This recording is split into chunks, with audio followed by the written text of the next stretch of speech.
বিসমিল্লাহির রহমানির রহিম। আসসালামু আলাইকুম। প্রিয় শিক্ষার্থী, প্রতিশ্রুতি স্কুল অ্যান্ড কলেজের পক্ষ থেকে তোমাদের সবাইকে জানাই আন্তরিক অভিনন্দন ও শুভেচ্ছা। আশা করি তোমরা সবাই ভালো আছো। আজকে আমরা পঞ্চম শ্রেণীর নবম অধ্যায় শতকরা পড়ব। তোমরা সবাই তোমাদের বই এবং খাতা বের করো।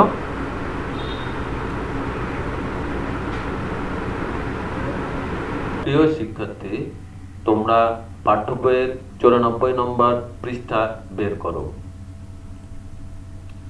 দেখো, তোমাদের বইয়ের শেষের দিকে একটি অঙ্ক আছে। সখীপুর গ্রামে মোট জনসংখ্যা 1280 জন, তাদের মধ্যে 40% লোক শিক্ষিত। আমরা এই অঙ্কে থেকে আমরা কাঠামোবদ্ধ কিছু অঙ্ক শিখব। সখীপুর গ্রামে মোট জনসংখ্যা 1280 জন, তাদের মধ্যে 40% লোক শিক্ষিত। আমাদের প্রথম প্রশ্ন, মোট জনসংখ্যার 40% সমান কত? মোট জনসংখ্যার 40% সমান কত?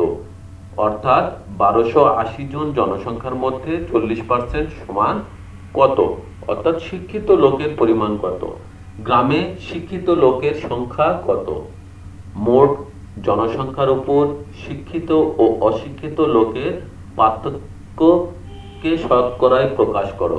তাহলে শিক্ষিত লোক বের করে যদি আমরা ওইখান থেকে মোট জনসংখ্যার মধ্যে বিয়োগ করি, তাহলে অশিক্ষিত লোকের সংখ্যা বের হবে। এটাকে আমাদের শতকরায় প্রকাশ করতে হবে। চলো আমরা অঙ্কটি শুরু করি। তাহলে আমাদের প্রথম প্রশ্নটি হচ্ছে যে মোট জনসংখ্যার 40% সমান কত? মোট জনসংখ্যার 40% সমান কত? তাহলে 40% সমান কত? মোট জনসংখ্যা 1280 জন। 40% বলতে আমরা বোঝাই 1280 এর 40%। 1280 গুণ 40 ডিভাইডেড বাই 100। তাহলে এখানে আমাদের এই শূন্য এবং এই শূন্য যদি কেটে দিই, তাহলে এখানে উপরে থেকে 4, নিচে থেকে 10। তাহলে আমরা 2 দিয়ে যদি 4কে ভাগ করি, তাহলে কি আসবে? 2। আর 2 দিয়ে যদি 10কে ভাগ করি, তাহলে 5 দুগুণ 10। এই 5 দিয়ে যদি এই 1280 কে আমরা ভাগ করি, তাহলে কি হবে?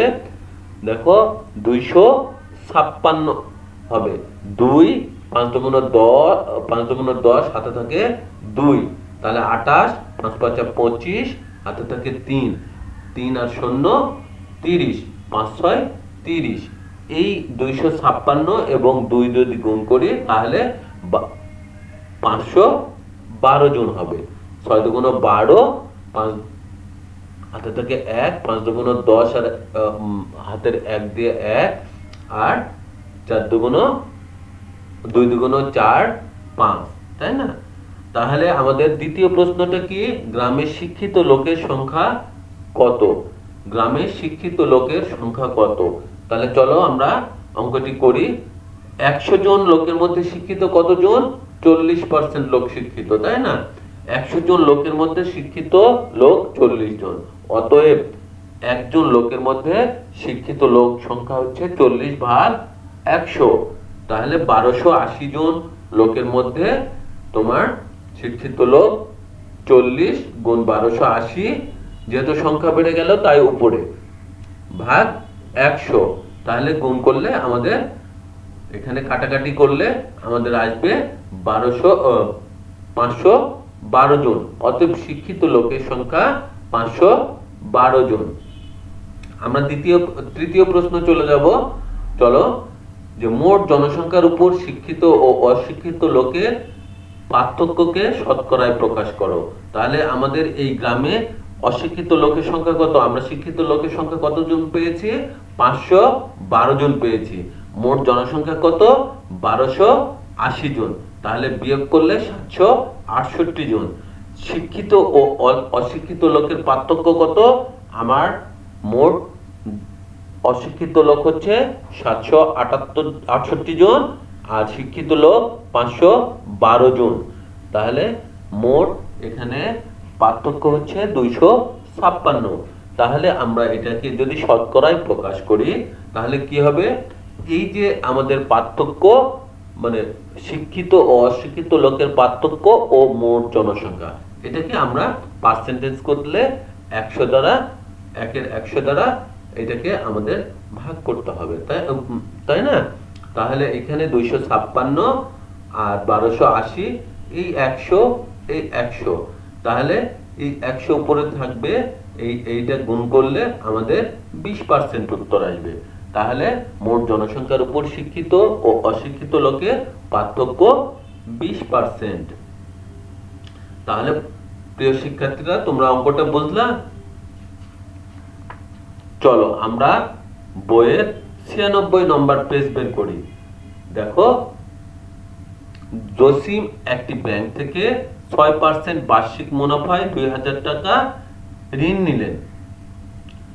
কি করলেন? জসিম 6% বার্ষিক মুনাফায় 20,000 টাকা ঋণ নিলেন।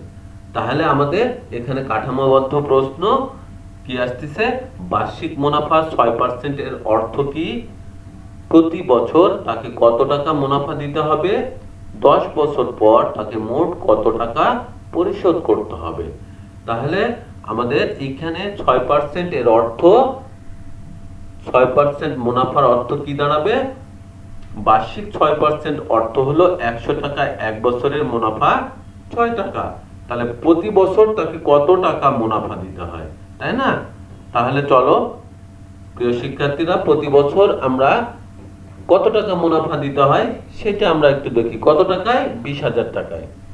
তাহলে আমাদের এখানে শর্ত হচ্ছে 6% বার্ষিক মুনাফা, 100 টাকায় 1 বছরের মুনাফা 6 টাকা, তাহলে 1 টাকায় কম হবে, 20,000 টাকায় বেশি হবে। তাহলে 20,000 টাকায় 1 বছরের মুনাফা কত? 1200 টাকা।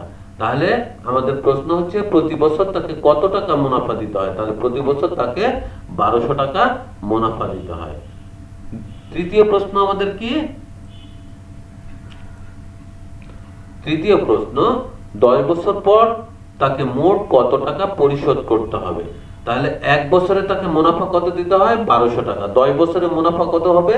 তাহলে 10 দিয়ে গুণ করলে হবে, তাহলে 12,000 টাকা। তাহলে 10 বছর পর তাকে কত টাকা পরিশোধ করতে হচ্ছে? আমার মূল টাকা কত ছিল? ঋণ নিয়েছিল, সে 20,000 টাকা নিয়েছিল, আর 10 বছরে মুনাফা কত হলো? 12,000 টাকা।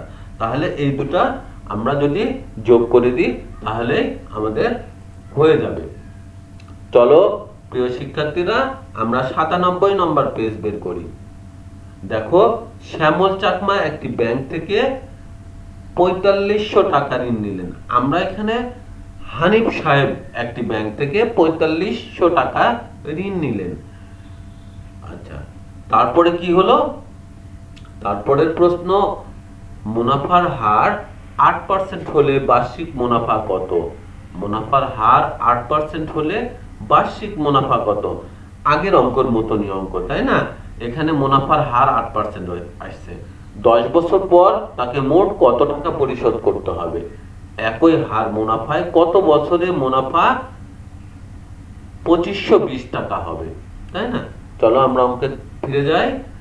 তাহলে দেওয়া আছে কি, আমার ঋণ নিয়েছি কত টাকা? আসল 4500 টাকা। মুনাফার হার কত? 8 টাকা। তাহলে বার্ষিক মুনাফার আমরা একটা সূত্র জানি, সেই সূত্রটা আসল গুণ মুনাফার হার ভাগ 100। আসল কত আমাদের এখানে? আমাদের এখানে আসল 4500 টাকা, মুনাফার হার কত? 8 টাকা, ভাগ 100। তাহলে আমরা এখানে এই শূন্য শূন্য দুটা যদি কেটে দিই তাহলে 8 5 40, হাতে থাকে 4 4 32 আর 4 36। তাহলে 3600 টাকা আমাদের মোট মুনাফা, বার্ষিক মুনাফা। তাহলে আমাদের দ্বিতীয় প্রশ্ন কি, 10 বছর পর তাকে মোট কত টাকা মুনাফা পরিশোধ করতে হবে? তাহলে 100 টাকায় 1 বছরের মুনাফা কত? 8 টাকা। 1 টাকায় 1 বছরের মুনাফা 8/100, তাহলে 4500 টাকায় 10 বছরে কত টাকা? আমরা এখানে ক্যালকুলেশন করলে আমাদের আসবে 3600 টাকা। ক্যালকুলেশন করলে আমাদের আসবে 3600 টাকা। তাহলে 10 বছর পর মোট কত টাকা পরিশোধ করতে হবে? আমার মোট টাকা কত? এখানে 4500 টাকা, আর সঙ্গে আমার মুনাফা কত? 3600 টাকা। তাহলে 8100 টাকা আমাকে মোট পরিশোধ করতে হবে। আমার পরের প্রশ্ন কি? একই হার মুনাফায় কত বছরের মুনাফা 2520 টাকা। একই হার মানে কি? এই 8% হারে মুনাফা আমার কত? এত টাকা। হ্যাঁ, কত বছর? আমার এখানে বের করতে হবে বছর। চলো যাই, আমরা অঙ্কটা শুরু করি। তাহলে আমার 3600 টাকা মুনাফা হয় 1 বছরে। 3600 টাকা মুনাফা হয় 1 বছরে, তাই না? তাহলে 1 টাকা মুনাফা হয় 1/3600 টাকা। যেহেতু ওই যে 4500 টাকা ঋণ নিয়েছি সেই টাকার মুনাফার কথা বলছে, ওই একই হারে কত বছরে। তাহলে 2520 টাকা মুনাফা হয়, এই 2520/36। তাহলে এখানে কাটাকাটি করলে আমাদের 7 হবে। তাহলে 7 বছর। চলো প্রিয় শিক্ষার্থীরা, আমরা পরের অঙ্কে যাই। পরের অঙ্ক 98 নম্বর পেজে দেখো, সর্বশেষে নিচের দিকে আমাদের একটা প্রশ্ন আছে। সেই প্রশ্নর কাছাকাছি আমাদের এই প্রশ্নটাও। একজন বিক্রেতা ক্রয় মূল্যের চাইতে 12% কমে 7040 টাকায় একটি পণ্য বিক্রয় করলেন। কি করলেন? ক্রয় মূল্য যে টাকায় কিনেছে তার চাইতে সে 40% কমে 7040 টাকায় একটা পণ্য বিক্রয় করলেন। তাহলে ক্রয় মূল্য 100 টাকা হলে 20% কমে বিক্রয় মূল্য কত হবে? আমাদের অঙ্ক এটা বের করতে হবে। পণ্যটির ক্রয় মূল্য কত ছিল? আমরা এখানে বিক্রয় মূল্য দেওয়া আছে 7040 টাকা। আমাদের বের করতে হবে পণ্যটির ক্রয় মূল্য। তারপরে কি আছে? যদি পণ্যটি 20% লাভে বিক্রয় করা হতো তবে বিক্রয় মূল্য কত হতো? চলো আমরা প্রথমে 1 নম্বর প্রশ্নের উত্তরটা দেখে নিই। প্রশ্ন খ নম্বর, পণ্যটি ক্রয় মূল্য কত? তাহলে আমাদের বিক্রয় মূল্য কত? 88 টাকা। ক্রয় মূল্য কত? 100 টাকা। তাহলে 1 টাকায় বিক্রয় মূল্য আমাদের কমে যাবে। আর এখানে কত? 7040 টাকায় হলে ক্রয় মূল্য তাহলে কত হবে? 7040 টাকা গুণ করে দিলে 8000 টাকা আমাদের ক্রয় মূল্য। আমাদের দ্বিতীয় প্রশ্নটা কি? দ্বিতীয় প্রশ্নটি, যদি পণ্যটি 20% লাভে বিক্রয় করা হতো তবে বিক্রয় মূল্য কত? তাহলে আমাদের প্রথমে কি করতে হবে? 20% লাভে বিক্রয় মূল্য কত? 120 টাকা। 100 যোগ 20, 120 টাকা। তাহলে ক্রয় মূল্য আমাদের কত ছিল এই পণ্যটির? 8000 টাকা। তাহলে এখানে ক্রয় মূল্য 100 টাকা হলে বিক্রয় মূল্য 120 টাকা। 1 টাকা হলে কত? 8000 টাকা হলে কত? এখানে আমরা ভাগ করলে আমাদের আসবে, এই 0 0 কেটে দিলে এটা 8 বারাং 96,000, 96 আর 2টা 0, এই 9600 টাকা। তাহলে আমাদের বিক্রয় মূল্য 9600 টাকায় যদি আমরা বিক্রয় করি তাহলে 20% লাভ হবে। এটাই আমাদের। চলো আমরা দ্বিতীয় অঙ্কে যাই। চলো আমাদের অনুশীলনীর পেজ 99 নম্বর পেজ বের করি। সেইখানে দেখো 5 নম্বর প্রশ্ন আছে, 6 নম্বর প্রশ্ন আছে। 6 নম্বর প্রশ্ন, আমাদের এই 6 নম্বর প্রশ্নের সাথে কাঠামোবদ্ধ প্রশ্ন আমরা তোমাদের দেখাবো। ব্যাংক থেকে 50,000 টাকা ঋণ নিয়ে 8 বছর পর 98,000 টাকা পরিশোধ করা হলো। তাহলে এইখানে 8 বছর পর কত টাকা মুনাফা পরিশোধ করা হলো? 8 বছর পর কত টাকা? 50,000 টাকা ছিল, 98,000 টাকা। কত টাকা পরিশোধ করা হলো? আসলের উপর ব্যাংকের মুনাফার হার কত? আর ব্যাংকটির শর্তাধীন উক্ত টাকা ঋণ নিয়ে 15% হারে বিনিয়োগ করলে 8 বছর পর কত টাকা লাভ বা ক্ষতি হবে? চলো আমরা অঙ্কটি শুরু করি। তাহলে 8 বছর পর মুনাফা পরিশোধ কত করতে হয়েছে? ব্যাংক থেকে ঋণ নিল কত? 50,000 টাকা। 8 বছর পর পরিশোধ করলো কত? 98,000 টাকা। তাহলে কত টাকা মুনাফা পরিশোধ করলে 98,000 এর মধ্যে 50,000 টাকা বিয়োগ করলেই হবে। তাহলে 48,000 টাকা সে মুনাফা পরিশোধ করলো। আসলের উপর ব্যাংকের মুনাফার হার কত, তাই না? তাহলে এইখানে আমরা চলো অঙ্কটা শুরু করি। দেওয়া আছে আসল কত? 50,000 টাকা, মুনাফা কত? 48,000 টাকা, সময় কত? 8 বছর। তাহলে মুনাফার হারের আমরা সূত্র জানি, মুনাফা গুণ 100 ভাগ সময় গুণ আসল। তাহলে আমাদের এখানে দেওয়া আছে, এখানে দেওয়া আছে মুনাফা কত? 48,000 টাকা, আর 100 গুণ সময় কত? 8 বছর, আর আসল কত? 50,000 টাকা। আমরা যদি এখানে ক্যালকুলেশন করি তাহলে আমাদের 12% আসবে। অতএব আসলের উপর ব্যাংকের মুনাফা 8%। চলো আমরা গ নম্বর অঙ্কে যাই। 140 টাকা। সবজির ক্রয় মূল্য কত? আমাদের এখানে 40% লাভে, তাহলে 40% লাভে হচ্ছে বিক্রয় মূল্য ছিল তার 140 টাকা, ক্রয় মূল্য কত ছিল? 100 টাকা। তাহলে এখানে বিক্রয় করলো 6300, মানে 6,300 টাকা। তাহলে 1 টাকায় কত? 6,300 টাকায় কত? এখানে কাটাকাটি করলে 4500 টাকা।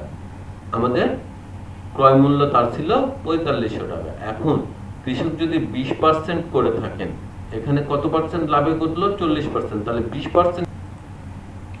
আমরা গ নম্বর অঙ্কটা দেখি। যদি কৃষক 20% করে থাকেন তবে ওই সবজির বিক্রয় মূল্য কত? তাহলে 20% লাভে বিক্রয় মূল্য কত? 100 যোগ 20, 120 টাকা। ক্রয় মূল্য 100 টাকা হলে বিক্রয় মূল্য 120 টাকা। 1 টাকা হলে কত? আর এই যে খ থেকে পেলাম ক্রয় মূল্য 4,500 টাকা, এই 4,500 টাকা। তাহলে এখানে আমরা কাটাকাটি করলে এই শূন্য এই শূন্য কেটে গেল, এটাকে গুণ করলে 5,400 টাকা পাবো। প্রিয় শিক্ষার্থী, তাহলে আজকের মতন আমার ক্লাস এখানেই শেষ। আশা করি তোমরা প্রত্যেকটি অঙ্ক ভালো মতন বুঝেছ। যদি তোমরা অঙ্কগুলো বুঝে না থাকো আবার পুনরায় ভিডিও দেখো। আমি আশা করি তোমাদের যে সমস্যাগুলো আছে অবশ্যই সমাধান হয়ে যাবে। পরীক্ষায় ইনশাআল্লাহ এইসব অঙ্কের মধ্যে থেকেই তোমাদের কমন থাকবে। সবাইকে ধন্যবাদ জানিয়ে আমার চ্যানেলটি সাবস্ক্রাইব করার অনুরোধ জানিয়ে শেষ করছি। খুদা হাফেজ। আসসালামু আলাইকুম।